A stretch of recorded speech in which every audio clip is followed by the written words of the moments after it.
내년 조합장 동시선거를 앞두고 불법 탈법 정황이 잇따르고 있습니다. 하지만 선거관리위원회는 뒷짐만 지고 있습니다. 쌀값 인상에 따라 정부가 비축미를 방출하기로 하자 농민들이 반발하고 있습니다. 쌀값 인상이 아니라 정상화라는 게 농민들 주장입니다. 폐기물 발전소 논란이 커지자 김승수 전주시장이 사과했습니다. 인허가 논란에 대해서는 감사를 통해 의혹을 해소하겠다고 밝혔습니다. 여러분 안녕하십니까? 전주 MBC 뉴스데스크입니다. 오늘 첫 소식 단독 보도로 시작합니다. 내년 3월에 전국에서 조합장 선거가 동시에 실시되는데 벌써부터 과열 분위기입니다. 그런데 선관위는 적극적인 조사나 단속은커녕 사실상 손을 놓고 있습니다. 명절 선물이 오간 제보에 대해서도 일부만 조사하고 종결 처리했습니다. 박찬익 기자입니다. 축협 직원 2명이 지난 추석 명절에 조합원 20여 명에게 한우 사골 세트를 돌렸다는 제보가 선관위에 접수됐습니다. 해당 직원들 역시 이런 사실을 인정했지만 친분관계나 영업 차원에서 준 것이라며 조합장과 관련성은 부인했습니다. 정확히 저희는 조사를 안 했어요. 근데 선관위에 그렇게 얘기를 한 것 같더라고요. 과연 그럴까? 공교롭게도 직원 중 한 명이 조합장을 수행하는 운전기사이고 사골 세트는 해당 축협 매장에서 구입했습니다. 내년 조합장 선거를 위한 사전 운동으로 의심할 만하지만 선관위는 서둘러 사건을 무혐의로 종결했습니다. 그런데 이해하기 힘든 것은 선관위가 선물을 받은 조합원 중 극히 일부만 그것도 전화로 조사했다는 점입니다. 저기 선거 관련해갖고 받았다거나 이런 뭐 또 증빙이 있으면 저는 전체적으로 다 하죠. 그런 사람들 하나도 없는 상태에서. 선관위에 제출된 선물 명단이 진짜인지 제대로 확인했는지도 의문입니다. 심지어 축협 직원이 진술한 사골 세트 가격도 사실과 달랐지만 이조차 모르고 있었습니다. 실제 이 축협의 추석 전단지에 적힌 가격은 개당 6만 5천 원. 어찌된 일인지 축협 직원들이 제출한 영수증 가격은 3만 5천 원입니다. 조작했을 가능성까지 비춰지지만 선관위는 이마저도 그대로 덮어버렸습니다. 벌써부터 과열 조짐을 보이고 있는 조합장 선거. 선관위는 뒤늦게 취재진이 제기한 의혹에 대해 재조사를 하겠다는 의사를 전해왔습니다. MBC 뉴스 박찬익입니다.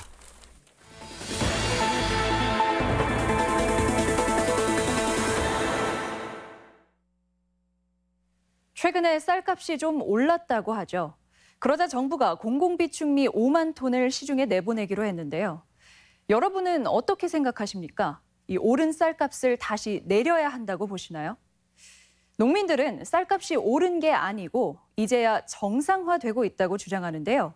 한범수 기자가 농민들을 만나봤습니다. 김제에서 농사를 짓는 서창배 씨. 전년 대비 쌀값이 30% 가까이 올라 올해는 그나마 숨통이 트이는 한 해였다고 말합니다. 그런데 정부가 물가 안정을 위해 공공비축미를 방출하겠다는 계획을 내놓으면서 다시 걱정이 늘었습니다. 시중에 공급되는 쌀이 늘어나면 쌀값이 떨어질 것이란 생각 때문입니다. 쌀을 방출하고 가격이 떨어지면 계획이 차질이 생기는 거잖아요. 또 빚을 또 어디야 되고.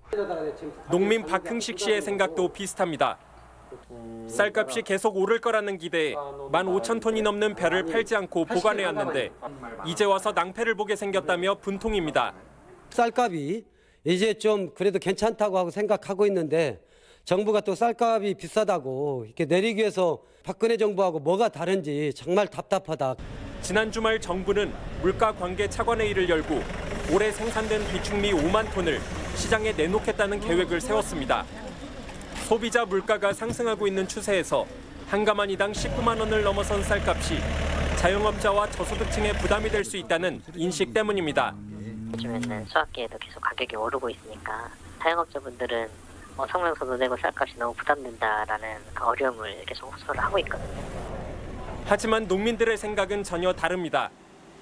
농민들은 올해 쌀값이 오른 게 아니라 정상화되는 과정이라고 보고 있습니다. 가격이 폭락하기 이전인 4년 전 수준을 겨우 회복했다는 겁니다. 국회에서도 정부 비판의 목소리가 나왔습니다. 정부가 쌀값 하락을 막아줄 것처럼 공언해놓고 지금은 농민들의 목소리에 귀를 막고 있다며 정부와 여당을 비판했습니다. 쌀값의 목표 가격은 23만 5천 원이 돼야 하고요. 공공비축미 5만 톤은 당장 방매를 처리해야 합니다. 농민단체들은 아직까지 비축미 방출 발표에 공식적인 입장을 내놓고 있지 않지만 쌀값이 출렁일 경우 대정부 투쟁에 나설 수도 있다고 밝혔습니다. MBC 뉴스 한범수입니다. 폐타이어 등을 태우는 고형 폐기물 소각 발전 시설이 연일 전주 시민들 사이에서 뜨거운 감자가 되고 있습니다. 결국 김승수 전주시장이 행정 절차의 잘못을 사과하고 대책 마련에 나서겠다고 고개를 숙였습니다. 이경희 기자입니다. 김승수 전주시장이 고형 폐기물 발전시설 건립 허가를 두고 사과했습니다. 시민 여러분께 큰 걱정을 끼쳐드려 진심으로 송구스럽게 생각을 합니다. 행정처리 과정에서 택지 개발 등 주변 여건 변화와 환경에 끼칠 영향을 고민하지 못했다며 행정력을 동원해 반드시 막아내겠다고 말했습니다. 또한 빠르면 내년 상반기 안에 팔복동 공단 지구 단위 계획을 적용해 더 이상 환경오염 우려 시설이 들어올 수 없게 하겠다고도 덧붙였습니다. 일부에서 제기되는 인허가 과정 의혹은 도와 감사원의 공익감사를 청구했다며 강력히 부인했습니다. 명백하게 의혹을 밝히는 것도 불필요한 논란을 막는 방법이라고 봅니다. 하지만 주민들은 전주시가 발전시설은 막겠다면서 소각시설 자체는 받아들이겠다는 태도라며 여전히 반발하고 있습니다. 이분들이 계속 발전시설만 갖고 얘기하는데 저희 시민들은 그 환경오염에 끼치는 폐기물 소각시설을 얘기하고 있거든요. 이런 가운데 전주시장 모 국장이 인터넷상에서 반대 주민들을 비난해 논란이 일고 있습니다. 전주시민회는 전주시 모 국장이 인터넷 카페에서 소각장 반대 운동이 매우 정치적이라고 주장하는 등 경솔한 표현을 했다며 직위 해제를 요구했습니다. 이에 대해 해당 국장은 해당 카페를 통해 심려를 끼쳤다며 사과했습니다. MBC 뉴스 이경입니다. 한 도의원이 어린이집 대표를 겸직하다 법 위반이라는 사실이 알려지자 뒤늦게 어린이집 문을 닫겠다고 했는데요. 이 도의원, 대형 유치원도 대표직을 맡고 있는 것으로 확인됐습니다. 그런데 이 유치원은 40억 원이 넘는 보조금을 받았지만 10년간 감사를 한 번도 받지 않은 사실도 드러났습니다. 박연선 기자입니다. 지난 2010년부터 8년간 전주시 의원을 지내고 올 7월부터는 전북도 의원이 된 오평근 의원. 2004년 전주시 내 모 어린이집을 설립한 오 의원은 최근까지 대표직을 유지해왔습니다. 전주시 의원 때도 직을 내려놓지 않았는데 이는 지방의원의 어린이집 겸직을 금지하는 지방자치법을 위반한 겁니다. 불법 논란이 일자 오 의원은 지난달 사과하고 어린이집을 폐원하겠다고 밝혔습니다. 그런데 오 의원은 어린이집뿐만 아니라 유치원도 추가로 운영하고 있습니다. 만 3세에서 5세 아동 230여 명이 다니는 대형 유치원으로 지난 2009년 개원해 부인 박모 씨가 원장이지만 오 의원은 여전히 대표를 맡고 있습니다. 이 유치원이 최근 5년간 받은 정부 보조금은 지난 2013년 7억 6천만 원, 2014년 8억 8천만 원, 지난해 9억 원 등 모두 43억여 원에 이릅니다. 문제는 이 유치원이 매년 수억 원의 보조금을 받고도 교육당국의 감사를 한 번도 받지 않았다는 겁니다. 수십억 원의 정부 보조금이 투입되고도 감사 한 번 없었다는 사실에 시민사회 등에서는 의문을 제기하고 있습니다. 시민으로서는 수십억 원의 자금이 들어갔는데 어떻게 제대로 감사 한번 받지 못했느냐라는 의심과 함께 이것이 지방의원으로서의 갖고 있던 자기 직을 남용한 것이 아닌가 하는 의심을. 오 의원은 감사를 회피하거나 직위를 이용해 교육당국에 압력을 행사한 경우는 없었다고 밝혔습니다. 지방을 할 때 교육청이 이와 관련해서 정말 감사에 관련한 전화하거나 전혀 그런 게 없었기 때문에 오 의원은 유치원은 지방비 보조가 없어 겸직 금지 해당 여부를 몰랐다고 해명하지만 전액 국비 지원으로 바뀐 게 지난해부터여서 전주시 의원 최소 5년간 겸직 금지를 두고 도덕성 논란이 불가피할 전망입니다. MBC 뉴스 박연선입니다. 국회가 내년도 예산안 심사에 착수하면서 자치단체 예산 활동도 본격화했습니다. 전라북도는 새만금 국제공항 등 5천억 원이 넘는 예산을 추가 확보할 계획인데 국회 현실이 관건입니다. 김환광 기자입니다. 정부 안으로 확정된 내년도 전라북도 국가예산 규모는 6조 5,113억 원. 올해보다 4,300여억 원 넘게 늘어난 역대 최대 규모지만 새만금 신공항 용역비 등 일부 핵심 사업비가 반영되지 않았습니다. 스마트팜 혁신밸리와 동학농민혁명 기념공원 조성, 전북 가야사 복원사업비 등도 삭감됐습니다. 전라북도는 국회 예산심사 단계에서 되살리거나 증액할 국가 예산 사업으로 모두 68건을 선정했습니다. 미반영되거나 과소반영된 사업을 중심으로 우리 전라북도의 그 지역 발전과 지역 SOC 확충에 꼭 필요한 사업들을 중점적으로 확보할 수 있도록. 예산 규모만 5,500억 원을 넘어 내년도 국가 예산으로 7조 원 시대도 기대할 수 있습니다. 전라북도는 국회 예산 심사 시작과 함께 국회 안에 전담팀까지 꾸렸습니다. 문제는 국회 예산결산위원회에 도내 지역구 의원이 2명밖에 없어 당장 예산 활동부터 제약이 불가피합니다. 특히 최종 예산 증액 여부를 결정하는 예산안 조정소위원회에 도내 의원의 참여가 현재로서는 불투명합니다. 예결위 전체 위원은 52명 정도 됩니다. 그중에 그 개수 조정 소위가 10명 정도 되는데요. 거기에 전라북도 의원이 참여를 하지 못한다는 게 아쉬움으로 남습니다. 전라북도는 국가예산 7조 원 시대 실현에 지역연구위원회 역할에까지 기대를 걸고 막바지까지 전방위적인 예산 활동에 행정력을 집중할 계획입니다. MBC 뉴스 김한과입니다. 새만금 신재생에너지단지 조성이 국회에서도 쟁점이 됐습니다.